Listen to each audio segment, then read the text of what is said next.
Now we're going to look at labs exercise 13 and 14, respiration spirometry. We're going to talk about external respiration. Let me get going here. Here's an overview of the respiratory system. You have your blood flow, pulmonary venules, pulmonary arterial. You have the bronchioles, you have the terminal bronchioles, the respiratory bronchioles, capillary networks, arterioles, alveolar ducts, alveolar sacs, alveoli. That's your gross respiratory system. Respiration is divided into different zones. Respiratory zone, this is the site of gas exchange. The conduction zone gets the air to the respiratory zone. Your respiratory zone, your gas exchange, is down in the alveoli. The alveoli are surrounded by capillaries. The gas is exchanged by diffusion, going from a higher concentration into to a lower. You have three types of ventilation, respiration. You have external, which is the ventilation, the mechanical movement of air in and out of the lungs, and the exchange of gases between alveolar air and the blood. Internal respiration is the exchange of gases between the blood and the tissue cells, and cellular respiration is the utilization of the oxygen and the production of carbon dioxide that occurs as part of catabolism. We looked at cellular respiration. We'll look at the blood in the next one. We're going to be doing a spirometry. We're going to look at this very quickly. Respiration includes ventilation, gas exchange, oxygen utilization in the tissue to make ATP. And then you go back to chapter 5 or 6, the Krebs cycle, ATP. Ventilation and gas exchange in the lungs equals the external respiration. Oxygen utilization and gas exchange in the tissues is internal respiration. Gas exchange in the lungs is via diffusion. O2 concentration is higher than the blood, so O2 diffuses into the blood. CO2 is higher in the blood and diffuses out of the blood in the lungs. Respiration serves as a means for the body to exchange gases with the atmosphere via the blood. The partial pressure of oxygen, PO2, in the air in the alveolar spaces in the lungs is greater than the PO2 in the blood, so oxygen diffuses into red blood cells from air in the lungs. Also, the partial pressure of carbon dioxide, PCO2, in the air in the lungs is less than the PCO2 in the blood, so carbon dioxide diffuses out from red blood cells and into the air in the lungs.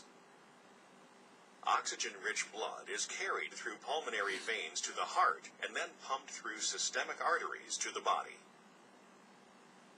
The PO2 in the blood is higher than the PO2 in the body tissues, so oxygen diffuses out from red blood cells at the body tissues.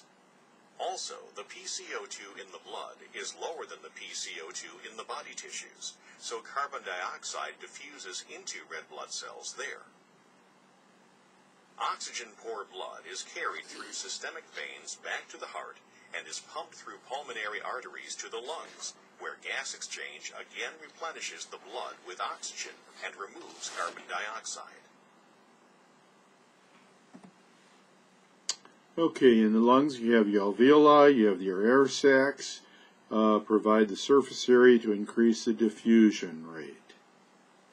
Here's just a look at it.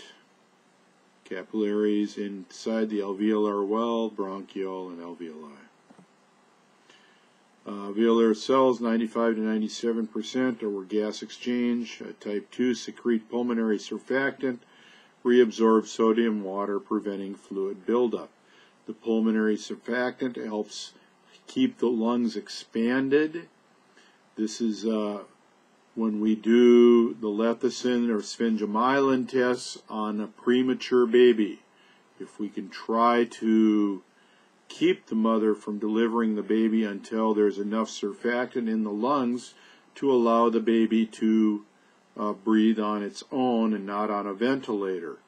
we can give them some drugs that help increase the secretion of the surfactant, and they will do that if it looks like the mother is going to deliver prematurely, or if we have to take the baby early by C-section. Down the conducting zone, nasal cavity, pharynx, larynx, trachea, left and right primary bronchi, secondary bronchi, tertiary bronchi, terminal bronchioles. Respiratory zone is respiratory bronchioles into the alveolar sacs. Again, the structure, respiratory zones. Functions of the conducting zone, I'm going to let you read it. Conducts the air, filters the air, humidifies the air. Thoracic cavity contains the heart, the thymus, mediastinum, parieto-pleural lines the thoracic wall. We're not going to go into this in the lab. Thoracic cavity, X-ray of the lungs. Physical aspects. Air moves from higher to lower pressure. Pressure differences between the two ends of the conducting zone due to the changing lung volumes. Compliance, elasticity, and surface tension. Atmospheric pressure of air outside the body. Intrapulmonary pressure. Intrapleural pressure. Pressure between the intrapleural space between the parietal and visceral pleura, between the lungs and the walls of the diaphragm. Inhalation, pulmonary pressure is lower than atmospheric pressure. That's when you expand your chest. Exhalation, intrapulmonary pressure is higher and greater than atmospheric. That's when you let your chest relax.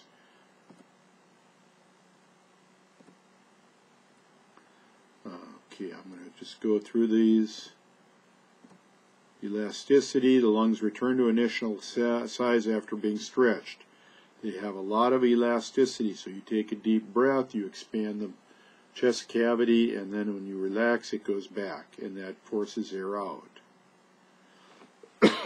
Surface tension, that's why you have the surfactants for surface tension. Raises the pressure of the alveolar air, it keeps it from collapsing. Law of Laplace, surf pressure is directly proportional to the surface tension. We're not going to go into that. At the end of expiration, barometric air pressure and alveolar air pressure are equal. Therefore, no movement of air into or out of the lungs takes place. Inspiration begins with contraction of inspiratory muscles to increase thoracic volume. This results in expansion of the lungs and an increase in alveolar volume. The increased alveolar volume causes a decrease in alveolar pressure below barometric air pressure, and air flows into the lungs. At the end of inspiration, the thorax and alveoli stop expanding. Airflow into the lungs causes alveolar pressure to become equal to barometric air pressure. Because the pressures become equal, no more movement of air occurs. During expiration, the volume of the thorax decreases as the diaphragm relaxes and the thorax and lungs recoil.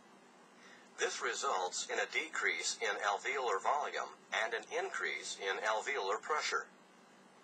Since the alveolar pressure is now greater than barometric air pressure, air flows out of the lungs.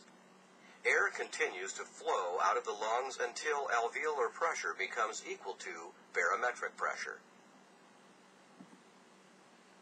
Okay, surfactant, we won't get into in the lab. We've talked about it. We've touched on it. Mechanics of breathing, pulmonary ventilation, inspiration, expiration. We just talked about that. Muscles, diaphragm, contract, relax. Inspiration, we've talked about.